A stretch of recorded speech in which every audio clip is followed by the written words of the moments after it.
Okay, so raise your hand if you thought these turtle papers were a little creepy. Me, hand raising.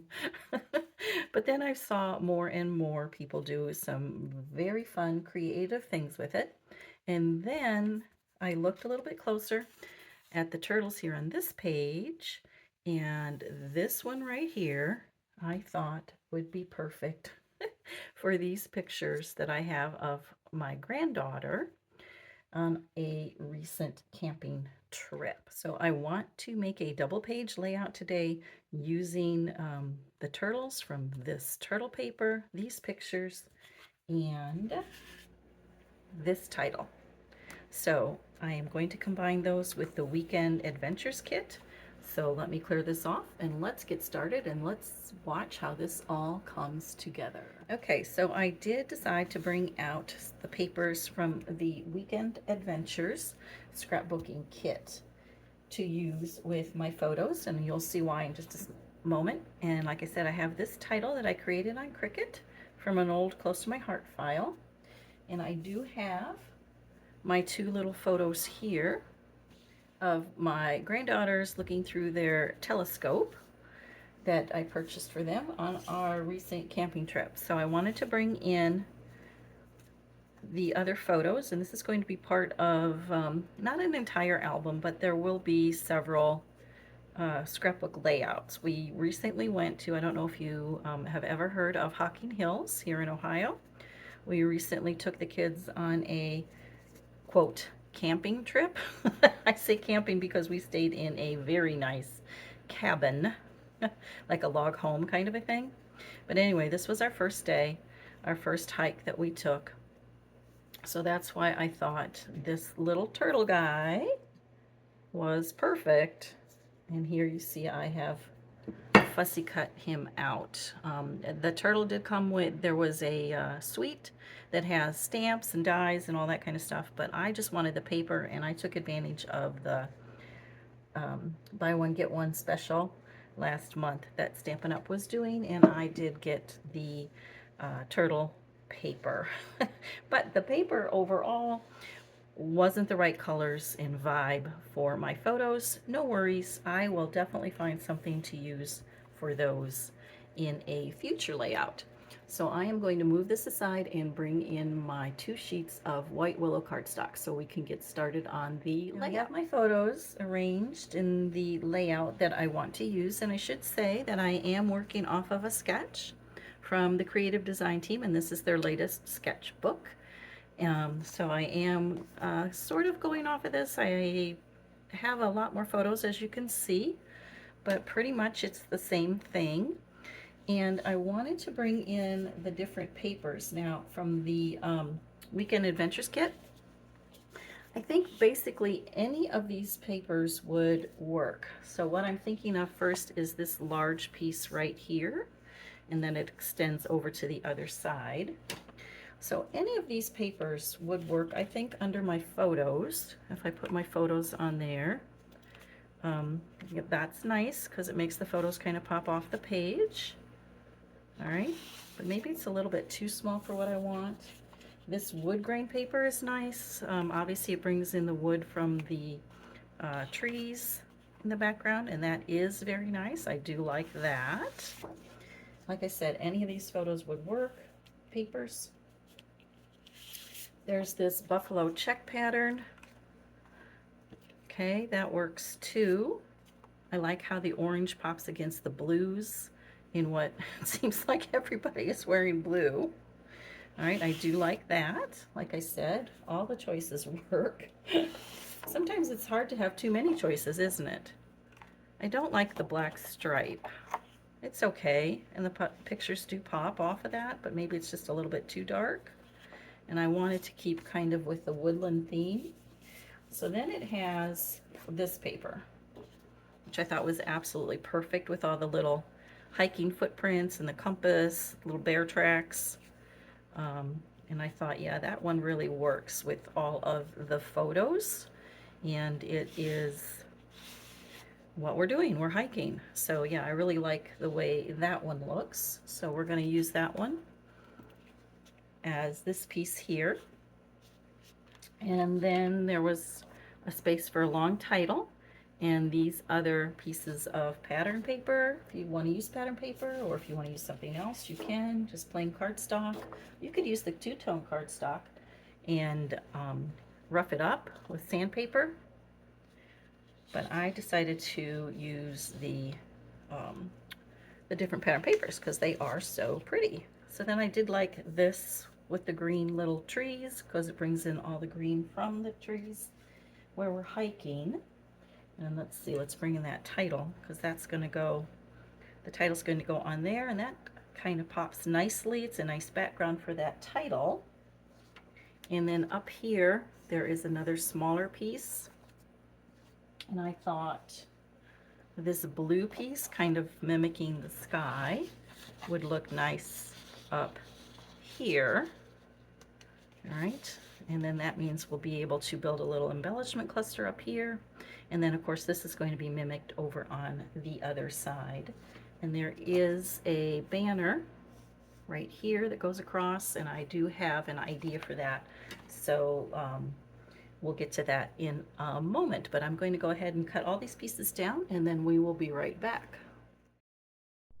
Now, before I adhere all of those pieces down to the base, as I often do, I am going to sponge the edges of those pattern papers, and I am going to use Early Espresso here, just taking the handle with a foam dome top sponge applicator, and then just with a quick feathering motion, just sponging the edges of that pattern paper. Here's where I realized that this one needs to, according to the sketch, had the rounded corners, and that is one of the things I like. So I did get out my small corner rounder from my stash and round those corners before I go ahead and continue sponging the edges of the pattern paper. And once that sponging is done, I can go ahead and adhere down all the pieces. Now I want to concentrate on that banner piece in the middle, and I'm just dovetailing the ends of the two pieces, and that is Cajun Craze that I am using for that banner piece. And I am using the two-tone cardstock, and as you can see, I did place it inside my embossing folder, and because it was two-toned, it actually the white core was exposed even when I did the embossing on it. So I wanted to expose it a little bit more. So I did grab the sanding disc and put that on the handle, and I'm just sanding it down more and getting those edges and getting those ridges to expose that white core a little bit more. And that helps contribute to that rustic look and feel of this outdoor scrapbook layout. And then you can see I'm doing that longer page or longer piece for the other side. You can see in the middle there where it doesn't fit all the way in the embossing folder, I did get that little ridge, but that's covered up by the photo, so that's not an issue.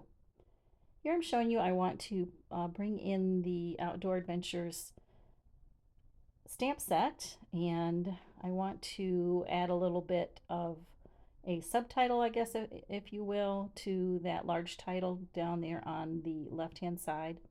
So before I adhere that down, I'm putting it up with dimensionals. I want to do the stamping down below, and the stamp actually says the adventure starts here, and I only needed the word starts here. So you can see I ink it up, and then I take my chamois cloth and I wipe off the extra ink so I don't get any of that ghosting when I'm doing my stamping. And I wanted to try it, and I'm glad I did, on the piece of scratch paper first to make sure it was stamping evenly first of all, and that I wasn't getting any of that ghosting. And I did try it a couple of times. It's a brand new stamp set, so I did have to condition it a little bit before I actually went ahead and stamp it on my base page. And I'll just move that title aside, get that inked up, and stamp it on the base page. While I'm doing that, let me tell you a little bit about the photos here. Like I said, this was a recent trip we took to Hocking Hills State Park in Ohio. It's a beautiful park with lots of different caves and caverns to explore. So it truly was like an adventure. And I thought this title was perfect because this was the first day of our little trip. And that stamp set actually had a couple more words. Well, it actually has lots of tiny little words that make good little wordy bits for layout. And this I'm using Cajun Craze, and that says better together. And then I am going to take that little arrow and again using the Cajun Craze and go ahead and stamp that on my layout as well. The stamp set also has, and I'll show you that in a minute, a stamp with some little X's. Kind of looks like little stitching maybe, but I decided to use that down there as well. And I'm going to bring back in my early espresso and use that to kind of draw your attention to the rest of the words down there on the page. And we'll put that away, and then we will turn our attention to the embellishments. Okay, remember the little turtle? He is going to live right there, and I did put him on some 3D dimensionals so that he will pop up a little bit, and I can then put some more embellishment things behind him. These little letters that you see me putting down there now, they're something I had in my stash. I actually bought for my daughter's wedding. Guess what? She got married in 2013. So I've had those hanging around for quite a while, and I finally pulled them out and opened the package and used them up. So I thought they look perfect over there. Now you see I'm working on kind of an embellishment cluster subtitle area on the opposite page, and these pieces actually come from the Woodland Adventures scrapbooking kit. They are just little paper pieces that punch out and then you adhere down with glue. That little circle piece actually was a sticker, and I did take off some of the sticky behind it to make sure I could get it in the right place. These ferns and sprigs I've actually cut out of, I think, garden green, and those fern-like pieces and came from, excuse me, they came from the beautiful gallery suite. It had a lot of standalone dies that I could use and that were perfect for these woodland adventures. And then it also had some sprigs and flowers that I actually already had stamped and die cut and colored, so I just added those as well. And that little floral piece was cut out of, I believe, petal pink. Now I'm just going to go ahead and use another stamp from that stamp set. That had a lot of great stamps actually for this collection. And there's a little mug, and I decided to stamp it in the black on the white willow cardstock. And I'm taking one of my Spectrum Noir tri-blend markers. I think it was the antique blue, I think. And I'm starting with the darkest shade and putting it where the shadows would be, the shading. And then I come in with the mid-tone and go over that and extend it out a little bit further.